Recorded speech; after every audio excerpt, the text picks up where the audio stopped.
Hello friends, welcome to my channel. और आज जो मैं बात करने वाला हूँ वो एक पोलराइज़र के बारे में, जो कि कुछ ऐसा दिखता है।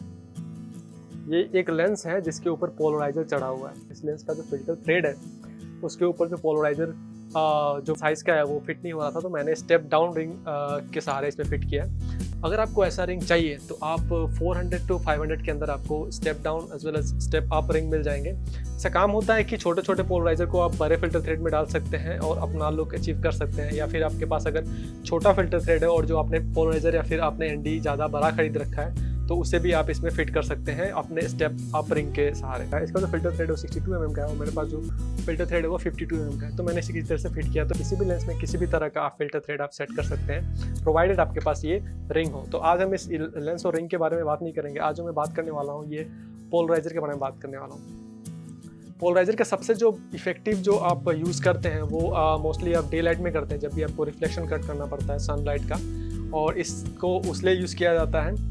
दूसरा होता है इसका इस्तेमाल कि जब आप स्काई को ब्लू करना चाहते हैं, अरे स्काई को विदाउट एडिटिंग आप ब्लू दिखाना चाहते हैं, अगर ब्लू स्काई है इसमें बहुत सारे सन का रिफ्लेक्शन होता है तो उसे आप पोलराइज़र के सारे कट कर सकते हैं। बहुत लोग एनडी यूज़ करते हैं, लेकिन एनडी जो है एक्चुअली आपकी लाइट की इंटेंसिटी को कम करने के लिए होता है, वो रिफ्लेक्शन कट करने के लिए नहीं होता। तो ये पोलराइज़र बहुत ही ज़्यादा इफेक्टिव यूज़ होता है। तक ज़्यादातर लोग यही जानते होंगे कि इसका जो इस्तेमाल होता है मोस्टली आउटडोर में होता है सन के रिफ्लेक्शन को कट करने के लिए, लेकिन इसके अलावा जो इसका इस्तेमाल होता है वो इंडोर में भी होता है, जैसे कि मैं अभी कर रहा हूँ।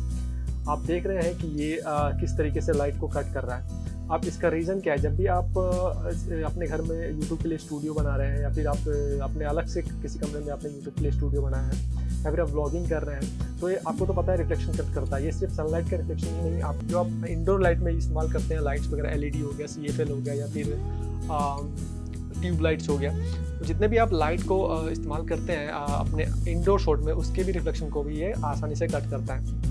ये बहुत ही इफेक्टिव और बहुत ही कम प्राइस में अवेलेबल होने वाला एक इक्विपमेंट है जो आपको मिल जाता है। मान लीजिए अगर आप एक लाइट लगाते हैं अपने इंडोर में, तो आप जैसे देख रहे हैं कि मैंने एक लाइट लगाया, इसमें डबल डिफ्यूज होने के बाद भी बहुत सारे रिफ्लेक्शन रह जाते हैं। क्योंकि होता जब भी आप एक लाइट आप सोर्स डालते हैं अपने वीडियो में, तो वो जो लाइट होता है वो मोस्टली CFL होना चाहिए। तो हम तो CFL लाइट अफोर्ड नहीं कर सकते क्योंकि कॉस्टली आता है, तो हम क्या करते हैं LED अफोर्ड करते हैं। LED का जो प्राइस होता है वो कॉस्टली भी नहीं होता है, और LED आपको आजकल अच्छे वाट के LED आपको कम दाम में अवेलेबल हो जाएंगे, पर उसको डिफ्यूज़ करना पड़ेगा आपको। और मोस्टली मैं जो ये सॉफ्ट बॉक्स से डिफ्यूज़ कर रहा हूँ, ये अराउंड 1 फुट के दूरी से उस लाइट को डिफ्यूज़ कर रहा है। तो जब आप इतने कम दूरी से लाइट को डिफ्यूज़ करते हैं तो होता क्या है कि शेडो फिर भी बनता है और लाइट फिर भी वहाँ से हार्श ही आती है। तो मोस्टली जब भी आपने फिल्मों में देखा होगा या फिर दूसरे कमर्शियल शूट में, म्यूजिक वीडियो में हमने देखा होगा, तो प्रोफेशनल वीडियोग्राफर और सिनेमेटोग्राफर इस्तेमाल करते हैं, वो एक्चुअली करते क्या है कि लाइट को स्पॉट लाइट की तरह ही रखते हैं, और लेकिन जो उसको डिफ्यूज़ करते हैं वो सब्जेक्ट के बहुत पास से डिफ्यूज़ करते हैं। इससे क्या होता है कि लाइट का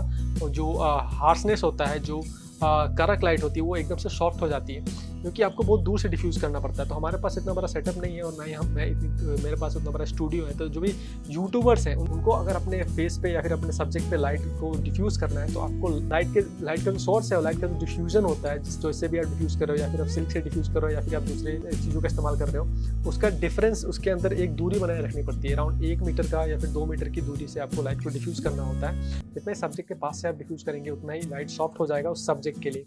अगर आपके पास उतने पैसे नहीं है, अगर आप इतने सारे इक्विपमेंट्स नहीं खरीद सकते हैं, तो आप एक पोलराइज़र जरूर ले लीजिए। पोलराइज़र क्या करता है कि चाहे लाइट यहाँ से हार्श आ रही हो आपके फेस पे, जो भी रिफ्लेक्शन आपके फेस पे बनता है वो सारा रिफ्लेक्शन को ये पोलराइज़र कट कर देता है। अगर मैं इसमें पोलराइज़र, आप मेरे जो मैं शूट कर रहा हूँ सोनी के कैमरे में भी लगा होगा, अगर आप चाहते हैं कि देखना कि विदाउट पोलराइज़र ये कैसा होता है, तो मान लीजिए मैंने पोलराइज़र को डायल कर दिया।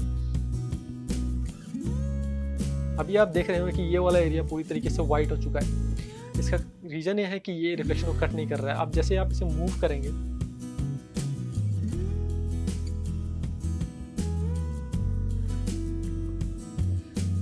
अभी आपने देखा कि कितना जो है ये लाइट को कट किया है। तो पोलराइज़र का इस्तेमाल सिर्फ और सिर्फ आप आउटडोर में नहीं कर सकते, पोलराइज़र का इस्तेमाल अपने इंडोर स्टूडियो में भी कर सकते हैं। अगर आप अच्छी तरीके से डिफ्यूज़ नहीं कर पा रहे हैं लाइट को, तो ये पोलराइज़र आपका बहुत हद तक आपकी मदद कर देता है। अगर आपको वीडियो पसंद आया तो मेरे चैनल को लाइक कीजिए, सब्सक्राइब कीजिए, फॉलो कीजिए, और अगर कुछ पूछना है तो आप मुझे कमेंट करके पूछ भी सकते हैं। Thanks for watching, have a great day.